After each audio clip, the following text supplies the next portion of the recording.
ચા પી જાવ, સરબત પાણી એકત્ર આવવું જોઈએ. જો મત જોતો હોય આપણે જોરદાર તાળીઓથી એમપીભાઈ કૈલાસનગરનું નેતૃત્વ કરે છે અને ખૂબ સારા સેવાકીય કામ, ગરબી મંડળ હોય, સત્સંગ મંડળ હોય, એ અને એમના ભાભી કૈલાસનગરમાં ખૂબ આવનારા દિવસોમાં ધોરાજીની દિશા અને દશા બંને નક્કી કરવી આપણા હાથમાં. આપણે આ ચારે ઉમેદવારી એવા પ્રફુલભાઈ ટોડિયા અને આ વખતે ભારતીય જનતા પાર્ટી એક સામાજિક નેતૃત્વને સાથે ઉદઘાટન પ્રસંગે આપણી વચ્ચે આપણા લોકલાડીલા ધારાસભ્ય શ્રી મહેન્દ્રભાઈ પાડલિયા આપણા જિલ્લાના બિલકુલ આપણે ચલાવી લેવાના નથી. બે હાથ ઊંચા કરી અંદરથી અવાજ આવવો જોઈએ. બોલો ભારત માતા કે, ભારત માતા કે. ગમે ત્યાં મીટિંગ હોય, ગમે ત્યાં સભા હોય, ભારત માતા કી જય નો જય ઘોષ આ જ રીતે થવો જોઈએ. ધોરાજી નગરપાલિકાની સામાન્ય ચૂંટણી આગળ આવી જાઓ, મંચની આગળ આવી જાઓ.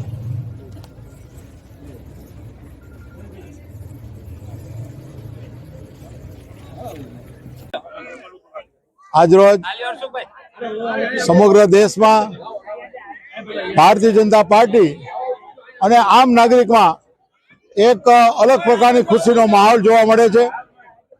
આજે દિલ્હીમાં 27 વર્ષ પછી ભારતીય જનતા પાર્ટીની સરકાર બનવા જઈ રહી છે. આપણા યશસ્વી વડાપ્રધાન નરેન્દ્રભાઈ મોદીના નેતૃત્વમાં દિલ્હીની ચૂંટણીમાં ભારતીય જનતા પાર્ટીનો ભવ્ય વિજય થયો છે. આમ આદમી પાર્ટીનો સફાયો થયો છે અને કોંગ્રેસ તો ઝીરો થઈ ગઈ છે. તો અલગ પ્રકારનો કાર્યકર્તા અને આમ નાગરિકમાં એક અલગ પ્રકારનો ખુશીનું વાતાવરણ છે. અને આ ચૂંટણી અને આવનારી બધી ચૂંટણી અને ખાસ કરીને નગરપાલિકાની ચૂંટણીઓ પણ માત્ર ને માત્ર વિકાસના મુદ્દા ઉપર લડાવવાની છે. અને આવું જ પરિણામ એ ઉપલેટા, ધોરાજી અને ભાયાદરની નગરપાલિકામાં આવવાનું છે એવી અમને આશા છે. આજે સમગ્ર ભારત વર્ષની અંદર ભારતીય જનતા પાર્ટીના કાર્યકર્તાઓ માટે આજે દિવાળી જેવો માહોલ છે.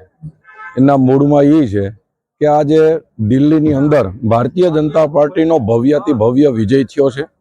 આમ આદમી પાર્ટીનો સફાયો થયો છે અને કોંગ્રેસ તો હતી નહોતી એવી સ્થિતિમાં આવી ગયા છે. ત્યારે સમગ્ર ભારતીય જનતા પાર્ટીના કાર્યકર્તાઓમાં જ ઉત્સવ અને ઉમંગ છે.